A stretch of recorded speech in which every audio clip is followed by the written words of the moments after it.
दोस्तों नमस्कार, मैं हूं शैलेंद्र सिंह और आप देख रहे हैं हमारा YouTube चैनल शब्द शब्द शैलेंद्र सिंह।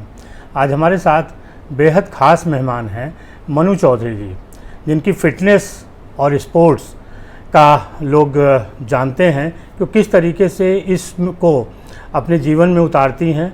और यही वजह है कि उन्होंने स्पोर्ट्स में भी कई प्रतियोगिताएं जीती, मैराथन जीता और अभी वो मिसेज इंडिया को रिप्रेजेंट करने जा रही हैं जयपुर फिटनेस को लेके। इसके पहले मिसेज उत्तर प्रदेश का भी ताज उन्होंने फिटनेस दीवा का जीता था। तो हम उनकी फ़िटनेस पे बात करेंगे, स्पोर्ट्स पे बात करेंगे और आज महिलाओं के लिए कितना ज़रूरी है फिट रहना, इस पर बात करेंगे। साथ ही साथ वो पश्चिम उत्तर प्रदेश से आती हैं, हरियाणा उनकी ससुराल है। वहाँ का जीवन क्या था और किस तरीके से लड़कियों की परवरिश, शिक्षा पहले होती थी और आज क्या बदलाव हुआ है। मनु जी, बहुत बहुत आपका स्वागत है। सर, सबके लिए धन्यवाद और आप यहाँ आए, मुझे ये मौका दिया आपने अपने आप को सबके सामने बताने का, उसके लिए बहुत बहुत धन्यवाद। आप फिटनेस और स्पोर्ट्स दोनों को लेके बहुत क्रेजी हैं जी। क्या शौक था शुरू से बचपन का स्पोर्ट्स का? जी बिल्कुल, जब मैं छोटी थी और पढ़ाई कर रही थी तो मैं उसके साथ साथ बहुत ज़्यादा स्पोर्ट्स में एक्टिव रहती थी। एंड मेरे फादर का भी काफ़ी सपोर्ट था। वो सुबह जल्दी मॉर्निंग में उठना एंड आप रनिंग पे जाओ, आपको देर तक सोना नहीं है, फिट रहना है। क्योंकि मेरे फादर बेसिकली एक किसान थे, तो वो बहुत स्ट्रॉन्ग पर्सनैलिटी के पर्सन थे और उन्होंने मुझे बचपन से काफ़ी स्ट्रॉन्ग बनाया। अच्छा। जिसकी वजह से मैं आज तक अपने आप को कभी भी एक उम्र को लेके ये नहीं सोचती हूँ कि मैं बच्चे बड़े हो गए हैं तो मुझे कुछ भी चलेगा। मैं सोचती हूँ कि मैं हमेशा जैसे बचपन में थी वैसे फिट रहूं। एज आपके शरीर पे इफेक्ट डाल सकती है, बट आपके अंदर जो जुनून है, जो आप दिखना चाहते हो, उस पर कभी नहीं डालती। इसी की वजह से आज आप मेरे पास बैठे हुए हैं मुझसे पूछने के लिए। तो स्पोर्ट्स में क्या क्या आपको पसंद है, क्या क्या करती हैं? सर, बचपन में मैं एक अच्छी एथलीट रही और कुछ कारणों की वजह से मैं स्पोर्ट्स में आगे नहीं बढ़ पाई। तब मेरा बेटा उस क्षेत्र में आगे आया। मैंने अपने बेटे को पास आउट किया और वो टेनिस का एक फेमस प्लेयर है। अभी भी वो टेनिस में अपना समय दे रहा है और काफ़ी अच्छा कर भी रहा है। तो मैं उसको लेके काफ़ी सीरियस रही, क्योंकि मुझे लगता था जो चीज़ें मैं नहीं कर पाई वो मेरा बेटा करे। तो मैंने पिछले 6-7 साल से अपने बेटे को स्पोर्ट्स में उसके साथ दिए और स्पोर्ट्स को काफ़ी और करीब से जाना, उसकी इन्फॉर्मेशन भी ली। एंड आगे भी फ्यूचर में मैं चाहती हूँ मेरा बेटा अच्छा करे और जो मेरी चीज़ें हैं वो मुझे करके दिखाए, अगर तो मैं नहीं कर पूरी पाई। नहीं हो पाई। जी सर। अच्छा। जी। टेनिस से आपका ज़्यादा लगाव है या मैराथन एथलीट से? सर, मैं एथलीट हूँ, तो मेरा लगाव, मैं एथलीट रही, वो मेरा हॉबी एंड पैशन दोनों है। बट टेनिस जो मेरे बेटे का गेम है, कहीं ना कहीं मैं समझती हूँ कि स्पोर्ट्स, मैराथन, फिटनेस या कोई भी फिजिकल वर्क, सब कहीं ना कहीं एक दूसरे से जुड़े हुए। जी। आपने मैराथन जीता, थोड़ा उसके बारे में बताइए, कितने घंटे का था, क्या था, कैसे जीता था? 2018 में यहाँ आर्मी कैंट में एक मैराथन ऑर्गेनाइज की थी, जो कि 6 किलोमीटर की मैराथन थी, गांधी जयंती के दिन। देन उन्होंने मुझे भी कॉल किया कि आप पार्टिसिपेट कर सकते हैं। जिम के थ्रू मेरे पास मैसेज आया था। देन जिम ने मुझे बोला कि आप जाइए, आप डिज़र्व करते हैं, आप कर सकते हैं, यू कैन डू। तो मैं वहाँ गई एंड मैंने वहाँ पर मैं विनर रही वहाँ पर। तब मुझे ये लगा कि नहीं, वो बचपन वाली जो मेरे अंदर प्रेरणा है वो अभी भी वैसे ही है और मैं भी आगे, मुझे जब भी समय मिलेगा तो मैं इस क्षेत्र में कुछ ना कुछ आगे करती रहूँगी। अच्छा, फिर उसके बाद दूसरा अवसर मिला मिसेज यूपी में हिस्सा लेने का। जी। 20 साल बाद करीब शादी के। जी सर। कैसा अनुभव रहा, कैसे आप वहाँ पहुँची? सर, अनुभव, मैंने अपने समय पर अपनी सारी जिम्मेदारियां निभाई। एक अपनी जो मेरी पारिवारिक लाइफ थी, मैंने उसको पूरा समय दिया। अब जब बच्चे बड़े हुए और बच्चे बाहर निकलने लगे और मुझे समय मिलना शुरू हुआ, तो मुझे लगा कि जो मेरे अंदर प्रतिभा छुपी हुई है, क्योंकि मुझे मेरे कुछ जो मेरे दोस्त हैं जो मुझे बचपन से जानते हैं, तो उनको पता है कि मैं बहुत प्रतिभाशाली लड़की रही, पर मैं किन्हीं कारणों की वजह से वो कुछ कर नहीं पाई। तो उन्होंने मुझे हमेशा मोटिवेट किया कि आप जाओ और अभी करो, and you can do, you are the best. तो मैं मुझे ऑफ़र आया मिसेज़ उत्तर प्रदेश का, मैंने पार्टिसिपेट किया, और सच कहूँ तो मुझे वहाँ जाकर जो आत्मविश्वास मेरे अंदर आया, क्योंकि वहाँ जितने भी प्रतिभागी थे, जो मुझसे जूनियर भी थे और मुझसे सीनियर थे, जो मेरे साथ के थे, सब लोगों ने मुझे रियलाइज़ किया कि मैं हर नारी सुंदर है, पर मुझे जो सब लोगों से अलग करता था वो मेरा फिटनेस था। हाँ। जी, जिसकी वजह से मुझे सबसे अलग देखा जाता था कि मैं बेस्ट हूँ। तो इस चीज़ से मेरे अंदर बहुत आत्मविश्वास भी पैदा हुआ, और मैं अभी आगे, जैसे कि अभी मैं आगे बढ़ूंगी, तो मैं सिर्फ यही चाहती हूँ कि मेरी तरह मैं हाउसवाइफ, होम मेकर कहा जाता है एक हाउसवाइफ को, तो वो घर में रहती है कि वो कुछ नहीं कर पाई, बट मैं इस चीज़ को प्रूव करूँगी कि कोई भी हाउसवाइफ घर में रह के सिर्फ खाना बनाने तक सीमित नहीं रह सकती। आप अपनी जिम्मेदारियों को निभाइए, अपने बच्चों की जिम्मेदारियों को निभाइए, पर आपके पास जब भी समय मिले तो आप अपने लिए समय निकालिए, आपको उसका रिजल्ट ज़रूर मिलेगा। जी, क्या था वहाँ मिसेस फिटनेस दीवा का आपको टाइटल मिला था जी। तो कुछ वहाँ पे जो चीज़ें फिट होने के लिए आपने किया होगा, कैसे वहाँ पे प्रेजेंट किया अपने को? सर वहाँ पर क्योंकि वो एक ब्यूटी पेजेंट था, तो हमारा जो शेड्यूल होता था वो 5 दिन तक हम लोगों को वहीं रहना होता था, फैमिली से नहीं मिलना है। वहाँ पर हमें मॉर्निंग में 7 बजे रिपोर्ट करना होता था, जिसमें हमारा स्टार्टिंग सेशन फिटनेस से होता था।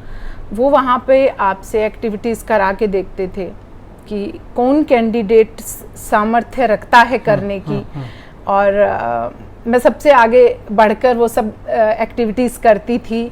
और वो 5 दिन तक हमें सुंदर भी दिखना था, हर समय आपको फिट भी दिखना था, ड्रेसअप भी दिखना था, पावरफुल भी दिखना था, एनर्जेटिक भी दिखना था। तो कहीं ना कहीं मेरा प्रयास रहा, पहली बार मैंने किसी पेजेंट में पार्टिसिपेट किया था, तो मेरा प्रयास रहा कि मैं अपना 100% दे सकूं। बाकी तो रिजल्ट पे तो आप नहीं जा सकते। जी। इसी की अगली कड़ी में आपको जयपुर जो है वो मिसेज इंडिया के लिए जाना है। जी सर। अच्छा, क्या खास तैयारियां कर रही हैं अभी आप?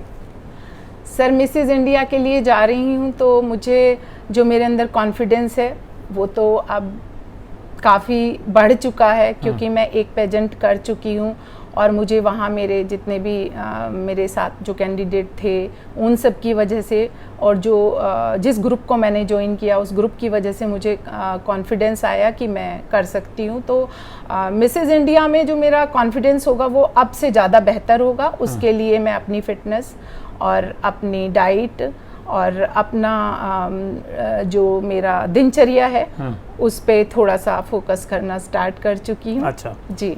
अभी आपने होम मेकर हाउस वाइफ की बात किया। जी सर। कि उनको भी अपने शौक पूरे करने चाहिए। जी। सबसे बड़ी समस्या आती है फिटनेस की ही, जी। क्योंकि आमतौर पे महिलाएं कहती हैं उनके पास ये जिम्मेदारियां हैं, ये हैं, हम फिट नहीं रह पाते। क्या उनको फिट रहने के लिए करना चाहिए? कुछ आपसे इंस्पायर हों और आपने कैसे किया बताइए। तो मैं तो सभी फीमेल्स के लिए यही कहूँगी कि मैं समझ सकती हूँ, क्योंकि मैं एक होम मेकर ही हूँ, और मुझे भी कई बार ये परेशानियाँ आई कि आप जब सुबह उठते हो, बच्चों को स्कूल भेजते हो, उनके लिए टिफ़िन बनाते हो, हस्बैंड भी बाहर जाते हैं, आपको उनके भी खान पान, डेली जो आपके घरेलू कामकाज होता है आप वो करते हो। उसके बाद आपको लगता है कि आप थकान हो गई है तो हम थोड़ा लेटते हैं, आराम करते हैं, आप टीवी देखने लगते हैं। तो मैंने वहीं से स्टार्ट की अपनी जर्नी कि नहीं, मैं इन सब चीज़ों से भी अपने लिए समय निकालूंगी। हो सकता है आप जिम ना जा सकें, आपके पास जिम जाने का समय ना हो, बट मैं हमेशा एक चीज़ को फॉलो करती हूँ, I don't trust miracles, I trust only hard work. आप छोटी छोटी बूंद बूंद से कहते हैं सागर बनता है, छोटे छोटे एफर्ट्स आप करने शुरू करिए अपनी डेली की दिनचर्या में, और आपको रिजल्ट ज़रूर मिलेगा। मैं कहती हूँ कि अगर आप अपने डेली की दिनचर्या में सिर्फ आधा घंटा 30 मिनट्स आप टीवी छोड़ करके या फ़ोन पे अगर आप बात करते हैं खाली समय में, आप उसको छोड़ करके आप एक जगह निर्धारित कर लीजिए। आप वहाँ जा कर के आप वॉक करिए, आप रनिंग करिए। आप आधे घंटे से आप देखेंगे कि आपके अंदर वो चीज़ बनती जा रही है और आप उस चीज़ को धीरे धीरे बढ़ाते जाएंगे। आप इंटरेस्ट लेंगे तो आपका रिजल्ट सामने आएगा। एक बात कही जाती है, अगर कोई चीज़ आप 21 दिन कर लीजिए जी, तो 22वें दिन से आपको उसमें इंटरेस्ट आने लगता है। बिल्कुल सर, बिल्कुल। तो अच्छा, आप पश्चिम की है रहने वाली और हरियाणा में आपकी शादी हुई जी। कुछ उस समय का जो दौर था लड़कियों का, उस बारे में बताइए। क्या कुछ दिक्कतें होती थी लड़कियों को आगे बढ़ने में? सर, उस समय जो सबसे ज़्यादा दिक्कत होती थी वो ये कि परिवार में जो बड़े लोग होते थे उनका लड़कियों को वो स्कूल भेजते थे पढ़ने के लिए। आपके पास फ्रीडम थी, बट आप सुबह जाएंगे और आपको एक समय तक अपने घर पर वापस आना है। आजकल हम अपनी बेटियों को बाहर भेजते हैं, वो 6 दिन के लिए जाना चाहें अगर स्पोर्ट्स एक्टिविटी में तो पेरेंट्स फ्रीडम देते हैं, सपोर्ट करते हैं। बट उस समय में ये सब चीज़ें नहीं थी। आप कुछ भी करेंगे बट एक समय पे आपको घर के अंदर आना है। आपको इतनी फ्रीडम नहीं थी कि आप एक दिन भी घर से बाहर रह सकें, जिसके चलते बहुत सारी चीज़ें थी जो लड़कियां नहीं कर पाती थी। जो मेरे साथ खुद भी था कि मैं स्पोर्ट्स में आगे बढ़ना चाहती थी, मैं बहुत कुछ अच्छा करना चाहती थी, बट मेरे फादर ने पढ़ाई को हमेशा सपोर्ट किया। बट वो उन्होंने मुझे कभी घर से बाहर रहने की इजाज़त नहीं दी, जिसकी वजह से कहीं ना कहीं सर मैं रही। अच्छा जी। आज जो लड़कियों को आप देख रही हैं, हाँ जी, वो वहाँ बहुत प्रोग्रेसिव हैं, कई क्षेत्रों में काम कर रही हैं, तो क्या आप सोच बदली है कुछ? जी बिल्कुल। अब गांवों में भी सोच, जो ग्रामीण लोग हैं उनकी सोच भी बदली है, क्योंकि अब बेटे और बेटियों में कोई फ़र्क नहीं रखा जाता। और अभी बेटियां खुद अपने आप को मतलब काबिल समझती हैं कि वो अपनी खुद रक्षा कर सकती हैं। हमारे समय में लड़कियों को थोड़ा कमज़ोर समझा जाता था। माता पिता चिंता करते थे कि बेटी है, बाहर जाएगी तो कोई परेशानी, किसी समस्या में ना घिर जाए। बट अब ऐसा नहीं है। लड़कियां ज़्यादा कॉन्फिडेंट हैं, वो बाहर निकल के लड़कों से कदम मिला के आगे बढ़ रही हैं। तो पेरेंट्स को भी कहीं ना कहीं ये सेटिस्फेक्शन है कि नहीं, अब बेटी और बेटियों में कोई फ़र्क नहीं है। कुछ और हॉबीज़ हैं आपकी? सर, अभी तो हॉबीज़ मेरी मेन यही है कि मैं जो भी कुछ करूं अपने आप में, जो चीज़ें मैं नहीं कर पाई मैं उसमें अपना 100% दे सकूं। और फिटनेस मेरी हॉबी भी है और मेरा पैशन भी है। एंड मैं जब तक अपनी लाइफ में जब तक भी मैं इस जीवन में हूं, मैं हमेशा अपने आप को इसी रूप में देखना चाहती हूँ। हाँ। जी, तो ये थी मनु जी से हमारी बातचीत। उन्होंने बताया देखिए फ़िटनेस कितनी ज़रूरी है और फिट होने के बाद आप हर क्षेत्र में सक्सेस हो सकते हैं। किसी भी तरीके के आप कपड़े पहन सकते हैं, और अगर अनफिट हैं तो कुछ भी पहन लीजिए, वो अच्छा भी नहीं लगता जी। कुछ और कहना चाहती हैं? जी, मैं सबसे एक बड़ी बात ये कहना चाहूँगी कि जो मेल्स होते हैं उनसे ज़्यादा एक फ़ीमेल को फिट रहने की ज़रूरत है। क्योंकि हम लोग जो फीमेल्स होते हैं, एक समय आता है जब हम 40 की एज में आते हैं तो बहुत सारे हार्मोन्स चेंजेस हमारी बॉडी में होते हैं। बहुत सारी प्रेगनेंसी के टाइम में, डिलीवरी टाइम में, और प्री मेनोपॉज जो कि हर महिला को जिस एक दौर से गुजरना होता है, वहाँ पर बहुत सारी परेशानियाँ हार्मोन्स की वजह से। तो वो अगर आप फिट रहेंगे, आप व्यायाम प्रतिदिन व्यायाम करेंगे, चाहे वो आप 30 मिनट करें, ज़रूरी नहीं आप जिम जाएं, आप अपने घर में करें, आप अपनी सोसाइटी में वॉक करें, तो मुझे लगता है कि फिट रहने से आप 98% उन जो दौर से होने वाली परेशानियां हैं आप उनसे बच सकते हैं। और मैं तो यही चाहती हूँ कि हर फीमेल को आगे बढ़ के अपनी फिटनेस पे ध्यान देना चाहिए, क्योंकि अगर शरीर स्वस्थ है तो सबसे बड़ी धन संपत्ति तो यही है आपके पास। शुक्रिया आपको जी। और दोस्तों आपको भी बहुत बहुत धन्यवाद कि आप लोगों ने इतनी लंबे समय तक हम लोगों को देखा। ऐसे देखते रहिए, हम आपको और नए नए लोगों से मिलवाते रहेंगे। शुक्रिया, धन्यवाद।